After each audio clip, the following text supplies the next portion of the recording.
And now, two guys that think they know Seattle sports and nobody questions them, Colton and Jared! Yeah! He's the Hawt Corner! Hawt Corner! Hawt Corner!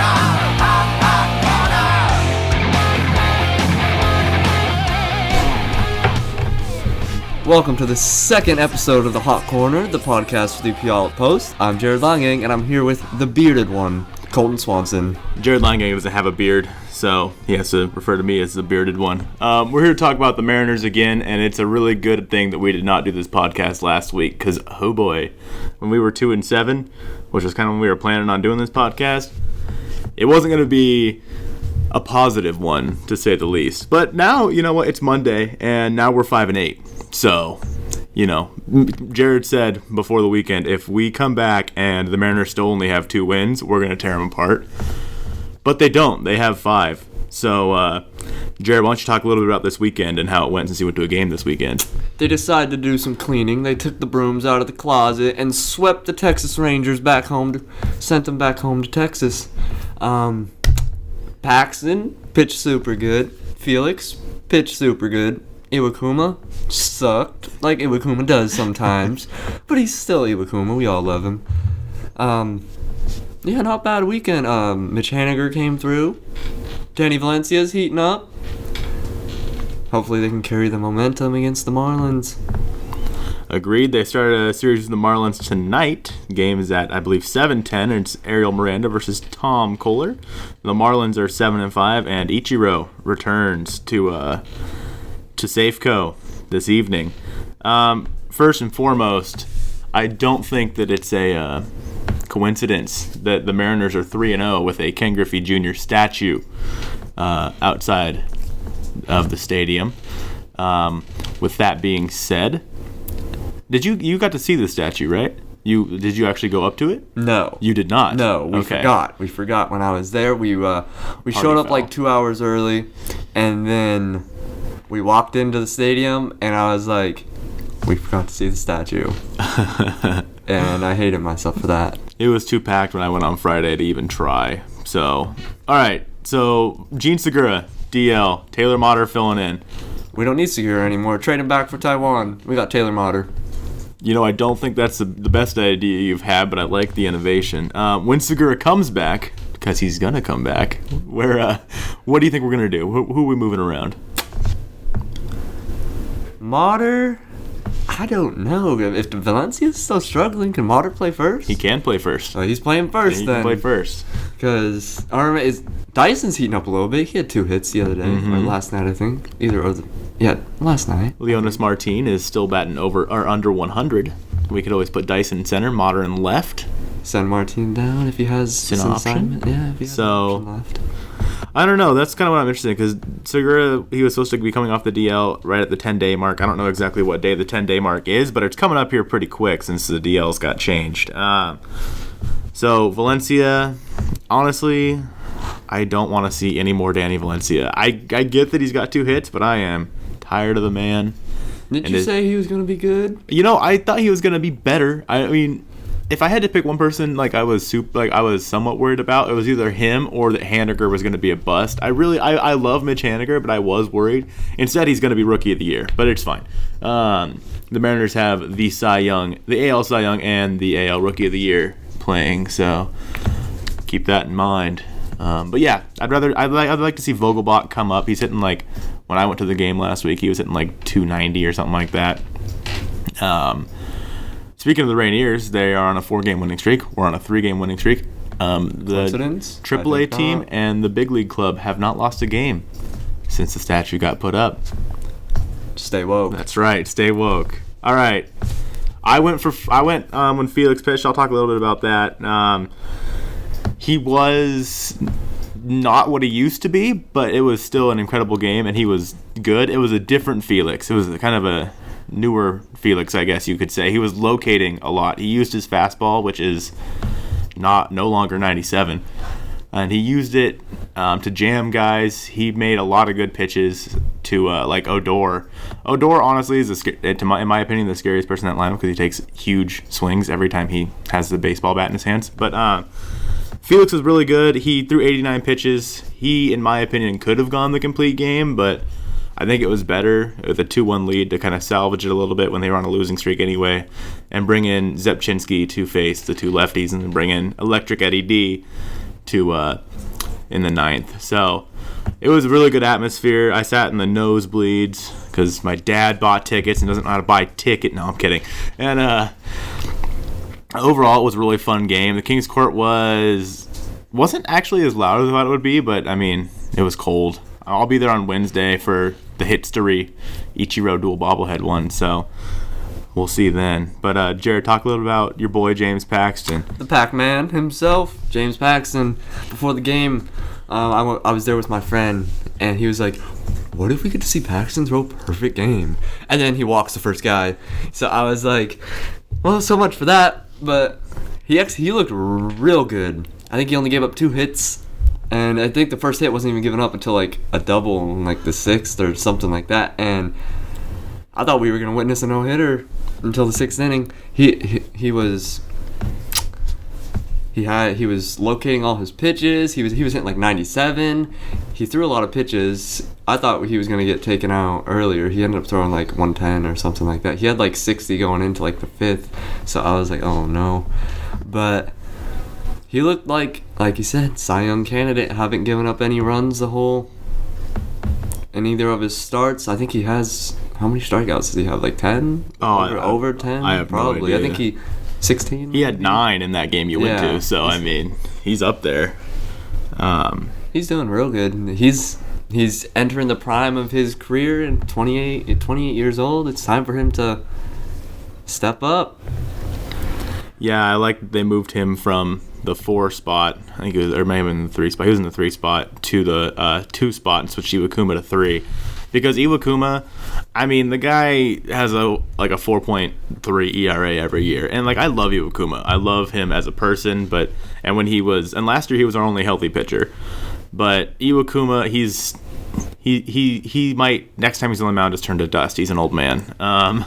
But okay, so our pitching staff. We have Felix and Paxton. And then we have Miranda, who's been We have Gallardo, who's, in all honesty, not been great. And then our bullpen's been hot garbage.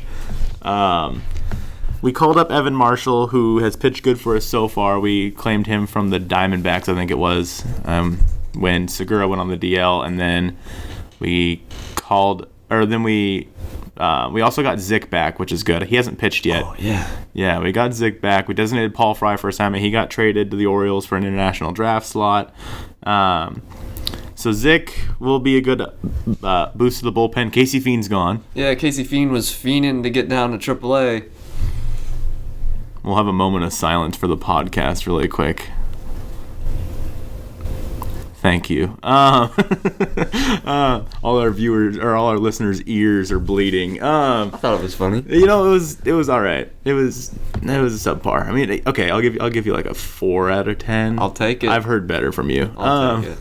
So Zick's back. Cishek's on his way back, which I mean, if he's not closing, good. But the bullpen overall, Eddie D hasn't been good. I hate to say it. He really hasn't. He gave up. He almost lost us the game again last night. Gave up that 1 run. I don't know if teams are just figuring him out because he looked good in the World Baseball Classic, but I don't know. He's not electric anymore. He's just Eddie D. He's not electric Eddie D. Yeah. He needs to the one time I saw him actually watch his whole appearance was when he blew the game against the Angels, and he just couldn't locate a single pitch. His slider was off. I feel like that's if you can't locate his slider and get people to swing and miss, then he panics and just goes downhill from there. I don't know what he needs to do to correct it, but I think we need him And we do. Correct it. Yeah. I mean, the game you went to last night, he gave up the home run to Mazzara. The game I went to on Friday, or not last night, you didn't go last night, but the game I went to on Friday, he got the save, but he let the runner get to third base, and oh my lord, I was quivering in my Mariners shoes. So He's reminding me more like Fernando Rodney of you stop that. You stop that. The Edwin Diaz experience. Okay, so let's see. Mitch Haniger. Hannah God. Hannah God, as the Mariners put it. Mitch Mash. Hannah, or Hypiger, or something like that. Whatever I said yesterday. I don't know. The point is, the man's good. Rookie of the year, calling it now. Called it before the season, I believe. Maybe not. Maybe I just talked to myself and called it. He had another 3-run home run yesterday. He now has 4. The game I went to when he hit the single that gave the Mariners the lead into Edgar's Cantina. Shouldn't have been a single, should have been a double, but it's fine. I was pretty upset about that. Anyways, and then the man robs a home run, a 2-run home run. Yes. That would have given the Rangers a 8-6 lead, and we won with 8. Which, I mean, the game. Sam Dyson for the Rangers, he's awful. I think it's his 3rd blown save. He had a 33.0 ERA going into last night, and then he got 1 out. He got Cano out, who we'll talk about Cano in a second, but Dyson, okay, he walks. Gerard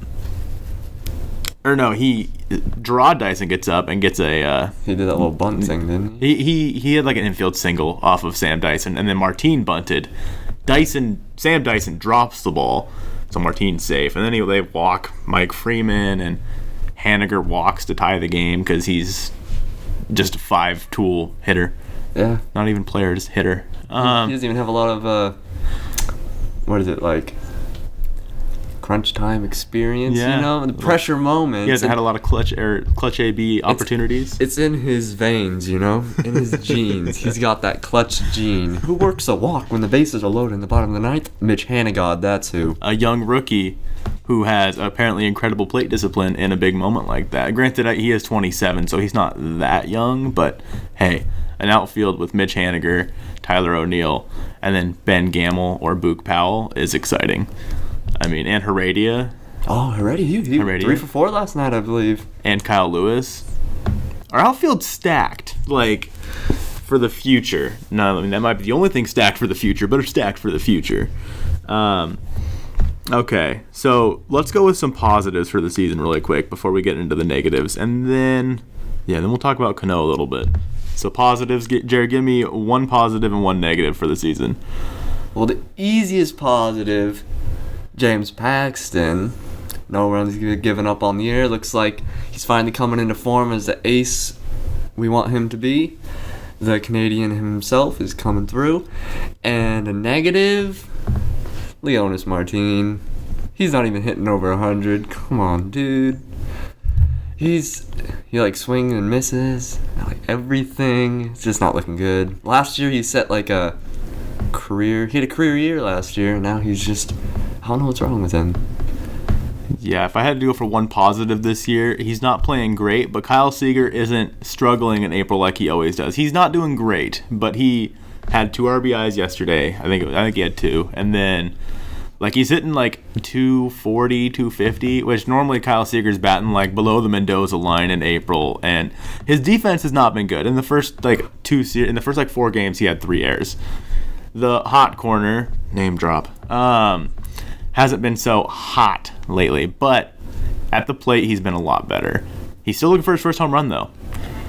So yeah, believe it or not, he's still looking for his first home run, I believe. Wow. Right? Cruz just hit his first home run last Friday. Oh, he did, didn't he? Yeah.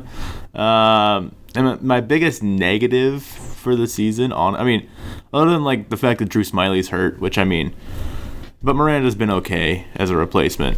Biggest negative I think has been not even with the team, but just kind of fan morale, because you start the season awful, 1-3, and then go to 2-8. Like, people are gonna be a little upsetty spaghetti, and like, if I go on Twitter, it's awful. Like, people are bashing the Mariners. If I'm at the game, I've heard so many people boo them. like more this year than I did all last year, and it's disappointing. At the same time, I mean, I can't say that I'm not participating in some of the bashing just because I had really high expectations for them, but some of it's been insane, and that's a big negative for them just because it lowers their morale too. So, yeah. I think it pumps them up. I hope so. Speaking of getting pumped up, I'm not the biggest advocate for Scott Service. Okay, I don't think he's the best manager. But yesterday, he finally got thrown out of a baseball game, and I want him to get thrown out so much. That's why I love Lloyd McClendon. He got tossed from games all the time. Yeah. And Service got thrown out yesterday. Tim Bogard took over, and what did the Mariners do? They got fired up, they came back, and they won a baseball game. I mean, just get thrown out. Anyways, okay, Robinson Cano. Mr. $24 million himself. Our $24 million man is batting like 207 or something like that. Something bad. Yeah, it's not good. And hopefully it's just a slow start for the guy. But honestly, I don't know. I mean, I think he's still going to be good this year. I think he'll still be plenty serviceable compared to, I mean, like the Angels have Danny Espinosa. Like, I mean, he's not going to be Danny Espinosa bad, I hope. But we need to get him going as out of the 3-hole, because when you have Segura back, Haniger hitting the way he is, we're going to have a lot of guys on in front of him, and we can't have him grounding out into double plays like he's been doing, or just grounding out in general. So I hate how he doesn't hustle down to first. Hate it. I feel like he could have a few infield singles or something like that if he didn't hit it and then just all nonchalantly just, oh yeah, I'm Cano, Mr. $24 million, I'll just walk to first because I'm Cano. And I don't know, it looks like he doesn't try a lot. I don't know. I feel like he turned a corner when he had that 5 RBI game against the Angels, and then we ended up losing. So I think that just put him back even more, because he's like, oh, I do good and we still lose, why even try? I feel like that's a Cano mentality that he may or may not have. But I feel like if he can hit 260, get it up because he's old, he's getting up there. 260, 25 homers, 80 ribbies, I'll call it a season. I want him to do better than that, but I feel like after his best year was probably last year for us, and what did we do? Not make the playoffs again? So people think he's going to be amazing all 10 years, but we signed him when he was, 32? Yep, 31 or 32. So yeah. You could only expect out of those 10 years 3 to 4 high level, and we're already on the 3rd, 4th year of the contract. So the decline is coming, people. I personally think he's going to be great. I'm not jumping on Jared's bandwagon here. I think the no hustle thing is totally fine if the man stays in and plays 160 games, because we watched old man Felix Hernandez run to first base in the opening game of the series and then start hobbling because, he had to run that 45 feet, right? And I absolutely love Felix. He's so underappreciated. But, man, just don't run. Just, if Danny Valencia isn't going to get to first base to say, oh, well, I gave up a hit, don't worry about it, because, man, we need you on the field so we don't have to call up like Chris Heston or someone to be your backup. Yeah, I think I get the Mariner bashing lately just because you get people who are like, oh, it's the start of the season, it's only 2 games, it doesn't matter. That's bull. I mean, every game matters. Every game matters, because you look at 2014, we were 1 or 2 games back. Last year, we were 3 games back. Every single game matters, especially when our season so far has been Astros, division rival, Angels, division rival, Astros again, Rangers. This is our first game that is not against. Tonight is our first game not against a division rival, and we are 5-8. And we played against a bad Rangers club last night. They're not as good as they were last year. The Astros are great. They have a fantastic team. They did a great job this offseason, especially getting like Brian McCann and Josh Reddick and Beltran. So I don't know. I'm a little worried about the Mariners in general just because they haven't looked like they're fired up. But at the same time, it's a long season, and they can go on some hot streaks. The Marlins are 5-7. It's time to take care of them. Okay. Wait, the Marlins are 7-5, aren't they? Oh, you're right. 7. You're right. I had that written down. I'm not dyslexic. Okay, so I think it's probably start wrapping it up here pretty quick, like just because it's we're keeping it a little bit shorter. So we'll finish up with a quick game of Pepper. Remember Pepper from the first one? Oh Lord. The rapid fire questions. Okay, Jared. It's my name. Don't wear it out. We're not gonna have another moment of silence for the stream. Jared, Mariners record for the season. Lay it on me. What will they finish with? Wins? Wins. How many wins? Wins for this ball club. 90. 90. Oh. They need 90 to make the playoffs. I mean, they do need 90, but they're gonna get 90. Yep. I Okay. believe they're gonna hit a hot streak. They're already on a hot streak, 3 in a row. They're gonna. I don't know if they can take 2 out of 3 against the Marlins because we have Miranda and Gallardo on the mound, but maybe one of them will start pitching good. And we're just gonna. The goal is to take 2 out of 3 or 3 out of 4 in every series. Win every series. That's the goal. And I feel like they can do it. Well, maybe. I mean, they're gonna hit a rough patch like they always do, but and then they're gonna hit. Oh no, a big win streak in like end of the year, August, September, like they always do. I say 90. This is the year we make the playoffs. All right, Got man. the Ken Griffey statue. That's true. The luck of Griffey. They haven't lost with an outside Safeco yet. They're not going to lose again the rest of the season. That's right. Okay, 90 wins. I'll take it. If you had to pick one player who's going to start producing, who isn't producing right now, and be a big part of the rest of the season, who's it going to be? We need Valencia or someone on first that can do something besides like grounding out and flying out like Valencia is. I want him to start doing good. I feel like he won't start doing good just because he's older and every time we trade or sign for a first baseman, they suck. Adelman, DeHoli, Justin Smoke, the list goes on.